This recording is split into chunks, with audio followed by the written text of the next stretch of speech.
ലാവയുടെ lava O3 Pro എന്ന പുതിയൊരു smart phone ഇപ്പം ഇന്ത്യൻ മാർക്കറ്റിൽ ലോഞ്ച് ചെയ്തിട്ടുണ്ട്. ഈ ഒരു സ്മാർട്ട് ഫോൺ 7000 രൂപ പ്രൈസ് റേഞ്ചിലായിട്ടാണ് ഇപ്പം ഇന്ത്യൻ മാർക്കറ്റിൽ ലോഞ്ച് ചെയ്തിരിക്കുന്നത്. അപ്പം ഈ ഒരു വീഡിയോയിൽ നമ്മൾ നോക്കാൻ പോകുന്നത് ലാവ O3 Pro എന്നുള്ള ഫോണിന്റെ ഒരു സ്പെസിഫിക്കേഷൻ അനാലിസിസ് ആണ്. ആദ്യം എനിക്ക് ഈ ഒരു ഫോണിൽ കൊള്ളാം എന്ന് തോന്നിയിട്ടുള്ള ഫീച്ചേഴ്സിനെ പറ്റി പറയുകയാണെന്നുണ്ടെങ്കിൽ ഒന്നാമത്തെ ഒരു കാര്യം എന്ന് പറയുന്നത് ഈ ഒരു പ്രൈസ് റേഞ്ചിൽ തന്നെ 128 GB ഇന്റേണൽ വരുന്നുണ്ട്. അത് ഈ ഒരു പ്രൈസ് റേഞ്ചിൽ നല്ലൊരു കാര്യമാണ്. പിന്നെ ഇതിന്റെ കൂടെ 4 GB റാം ആണ് വരുന്നത്, അത് ഓക്കെ എന്ന് പറയാം. പിന്നെ വലിയ കുഴപ്പമില്ല, ഇൻട്രസ്റ്റിംഗ് എന്നൊക്കെ തോന്നിയിട്ടുള്ള ഒരു കാര്യം എന്ന് പറയുന്നത് ഡിസ്പ്ലേ ഫീച്ചേഴ്സ് ആണ്. ഇപ്പം ഫുൾ HD റെസൊല്യൂഷൻ വരുന്നുണ്ട് എന്നൊന്നുമല്ല, പക്ഷേ ഈ ഒരു പ്രൈസ് റേഞ്ചിൽ തന്നെ പഞ്ചോൾ ഡിസൈൻ കൊടുത്തിട്ടുണ്ട്. പഞ്ചോൾ വരുന്ന ടോപ്പ് സെന്റർ ഭാഗത്തായിട്ടാണ്, അത് നല്ലൊരു കാര്യമാണ്.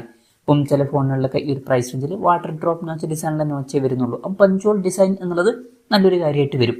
പിന്നെ 90 ഹെർട്സിന്റെ റിഫ്രഷ് റേറ്റും സപ്പോർട്ട് ചെയ്യുന്നുണ്ട്, അതും ഈ ഒരു പ്രൈസ് റേഞ്ചിൽ നല്ലൊരു കാര്യമൊക്കെ തന്നെയാണ്.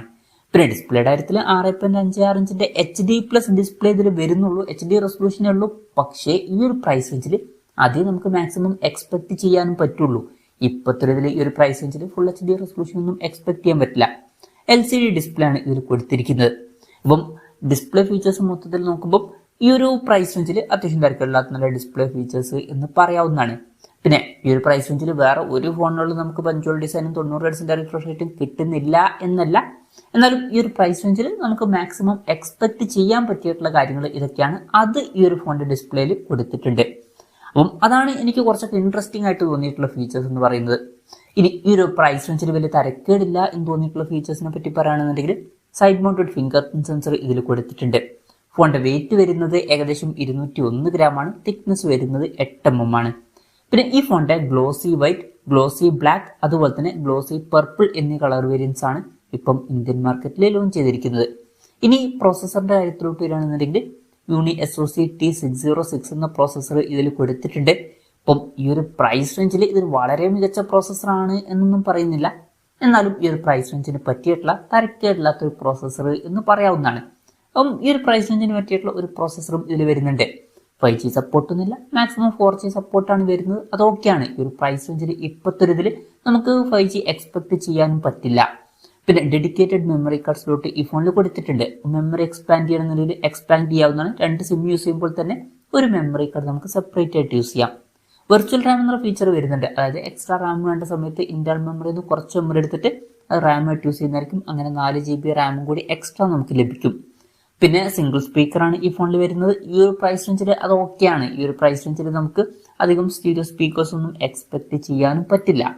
പിന്നെ 3.5 ഓഡിയോ ജാക്ക് ഈ ഫോണിൽ കൊടുത്തിട്ടുണ്ട്. Android 14 ബേസ് ആയിട്ടുള്ള സോഫ്റ്റ്വെയർ ആണ് ഇതിൽ വരുന്നത്. ക്യാമറയുടെ കാര്യം പറയുകയാണെന്നുണ്ടെങ്കിൽ ഫോണിന്റെ പിന്നിൽ ട്രിപ്പിൾ ക്യാമറ സെറ്റപ്പാണ് വരുന്നത്. 50 MP മെയിൻ ക്യാമറ സെൻസർ കൊടുത്തിട്ടുണ്ട്. പിന്നെ 2 MP ഒരു സെൻസറും ഒരു AI സെൻസറും വരുന്നുണ്ട്. ഫ്രണ്ടിൽ 8 MP സെൽഫി ക്യാമറ ആണ് കൊടുത്തിരിക്കുന്നത്. അപ്പം ഓൺ പേപ്പർ ഈ ഒരു പ്രൈസ് റേഞ്ചിന് പറ്റിയിട്ടുള്ള തിരക്കുകളില്ലാത്തൊരു ക്യാമറ സ്പെസിഫിക്കേഷൻ കൊടുത്തിട്ടുണ്ട് എന്ന് പറയാവുന്നതാണ്. ഇനി ബാറ്ററിയുടെ കാര്യത്തിലോട്ട് വരികയാണെന്നുണ്ടെങ്കിൽ 5000 mAh ബാറ്ററിക്കാണ് ഇതിൽ വരുന്നത്. പിന്നെ ഫാസ്റ്റ് ചാർജിങ് സപ്പോർട്ട് ചെയ്യുന്നില്ല. ഇതിൽ 10 വാട്ടിന്റെ ചാർജിങ് സ്പീഡേ വരുന്നുള്ളൂ. ഇവിടെ ശ്രദ്ധിക്കേണ്ട കാര്യം എന്താ വെച്ചാൽ ഏകദേശം ഇതിനടുത്ത് വരുന്ന പ്രൈസ് റേഞ്ചിൽ ലാവ യുവ 3 എന്നുള്ള സ്മാർട്ട് ഫോൺ അവൈലബിൾ ആണ്. അതിൽ കുറച്ചും കൂടി ബെറ്റർ ആയിട്ടുള്ള 18 വാട്ടിന്റെ ഫാസ്റ്റ് ചാർജിങ് സപ്പോർട്ട് വരുന്നുണ്ട്. പക്ഷേ ഇതിൽ അത് മിസ്സിംഗ് ആണ് എന്ന് വിചാരിച്ചിട്ട് ഈ ഒരു പ്രൈസ് റേഞ്ചിൽ അത് വലിയൊരു നെഗറ്റീവ് ആയിട്ടൊന്നും പറയാൻ പറ്റില്ല. ഈ ഒരു പ്രൈസ് റേഞ്ചിൽ നമുക്ക് പല ഫോണുകളിലും 10 വാട്ടിന്റെ ചാർജിങ് സ്പീഡും കാര്യങ്ങളൊക്കെ തന്നെയാണ് കിട്ടുന്നത്. പിന്നെ Type-C ചാർജിങ് പോർട്ടും ഇതിൽ കൊടുത്തിട്ടുണ്ട്. അപ്പം തരക്കേടില്ലാത്തൊരു ബാറ്ററി സെറ്റപ്പ് കൊടുത്തിട്ടുണ്ട് എന്ന് പറയാവുന്നതാണ്. അപ്പോൾ ഇതൊക്കെയാണ് മൊത്തത്തിൽ തരക്കേടില്ലാത്ത ഫീച്ചേഴ്സിന്റെ ലിസ്റ്റിൽ പറയാനുള്ള കാര്യങ്ങൾ. ഇനി ഈ ഒരു പ്രൈസ് റേഞ്ചിൽ നിരാശപ്പെടുത്തി എന്ന് തോന്നിയിട്ടുള്ള ഫീച്ചേഴ്സ് എന്തെങ്കിലും ഉണ്ടോ എന്ന് വെച്ചാൽ അങ്ങനെ ഭയങ്കര നിരാശപ്പെടുത്തി എന്ന് തോന്നിയിട്ടുള്ള ഫീച്ചേഴ്സ് ഉള്ളതായിട്ട് എനിക്ക് പേഴ്സണലി തോന്നിയിട്ടില്ല. നിങ്ങൾക്ക് എന്തെങ്കിലും തോന്നിയിട്ടുണ്ടോ എന്നുള്ള കാര്യം ജസ്റ്റ് ഒന്ന് കമന്റ് ചെയ്യുക. അപ്പം ഇതൊക്കെയാണ് മൊത്തത്തിൽ ഫീച്ചേഴ്സിനെ പറ്റി പറയാനുള്ള കാര്യങ്ങൾ. പിന്നെ വിലയുടെ കാര്യം പറയുകയാണെന്നുണ്ടെങ്കിൽ 4 GB റാം 128 GB ഇന്റേണൽ വെർഷന്റെ വില വരുന്നത് 6999 രൂപയാണ്. പിന്നെ HDFCയുടെ കാർഡ് യൂസ് ചെയ്യുകയാണെന്നുണ്ടെങ്കിൽ 5% ഓഫും കാര്യങ്ങളൊക്കെ നമുക്ക് ലഭിക്കുന്നതായിരിക്കും. എന്തായാലും ഓവറോൾ നോക്കുകയാണെന്നുണ്ടെങ്കിൽ 7000 രൂപ പ്രൈസ് റേഞ്ചിൽ 128 GB ഇന്റേണൽ നമുക്ക് കിട്ടുന്നത് നല്ലൊരു കാര്യമാണ്. പിന്നെ ഡിസ്പ്ലേയിൽ പഞ്ചോൾ ഡിസൈനും 90 ഹെർട്സിന്റെ റിഫ്രഷ് റേറ്റ് കൊടുത്തിട്ടുണ്ട്, അതൊക്കെ നല്ല കാര്യങ്ങൾ തന്നെയാണ്. ബാക്കി ഫീച്ചേഴ്സ് ആവറേജ് ആയിട്ടുള്ള ഫീച്ചേഴ്സും വരുന്നുണ്ട് എന്ന് പറയാവുന്നതാണ്. മൊത്തത്തിൽ ഈ ഒരു പ്രൈസ് റേഞ്ചിൽ ഇതിൽ അത്യാവശ്യം തിരക്കുകളില്ലാത്ത നല്ല ഫീച്ചേഴ്സ് വരുന്നുണ്ട് എന്നൊക്കെ പറയാവുന്നതാണ്. പിന്നെ കോമ്പറ്റീഷനും കുറച്ച് ടൈറ്റൊക്കെ തന്നെയാണ്. ഇപ്പോൾ ടെക്നോ പോപ്പ് 9 ഏകദേശം ഇതുപോലുള്ള ഫീച്ചേഴ്സ് വരുന്നുണ്ട്. പിന്നെ എക്സ്ട്രാ ആയിട്ട് 15 വാട്ടിന്റെ ഫാസ്റ്റ് ചാർജിങ് സപ്പോർട്ടും സ്റ്റീരിയോ സ്പീക്കേഴ്സ് ഒക്കെ വരുന്നുണ്ട്. പിന്നെ ലാവയുടെ തന്നെ യുവ 3 എന്നുള്ള സ്മാർട്ട് ഫോൺ വരുന്നുണ്ട്. അതിൽ സെയിം പ്രോസസ്സറും കാര്യങ്ങളൊക്കെയാണ് വരുന്നത്, സെയിം ഡിസ്പ്ലേ ഫീച്ചേഴ്സുമാണ് വരുന്നത്. പക്ഷേ എക്സ്ട്രാ ആയിട്ട് നമുക്ക് 18 വാട്ടിൻ്റെ ഫാസ്റ്റ് ചാർജിംഗ് സപ്പോർട്ട് കിട്ടുന്നുണ്ട്. അപ്പം ഇതിലും കുറച്ചും കൂടി താഴെ വരുന്ന ഒരു പ്രൈസ് റേഞ്ചിൽ അതും അവൈലബിൾ ആണ്.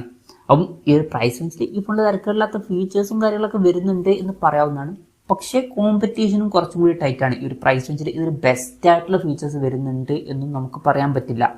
അപ്പം ഈ ഒരു പ്രൈസ് റേഞ്ചിൽ തിരക്കില്ലാത്തൊരു ഫോണായിട്ടാണ് എനിക്ക് പേഴ്സണലി തോന്നിയിട്ടുള്ളത്. ഇതാണ് ഈ ഒരു ഫോണിനെ പറ്റിയിട്ടുള്ള എൻ്റെ ഒരു അഭിപ്രായം. ഈ ഒരു ഫോണിനെ പറ്റിയിട്ടുള്ള നിങ്ങളുടെ അഭിപ്രായം ജസ്റ്റ് ഒന്ന് കമൻറ്റ് ചെയ്യുക.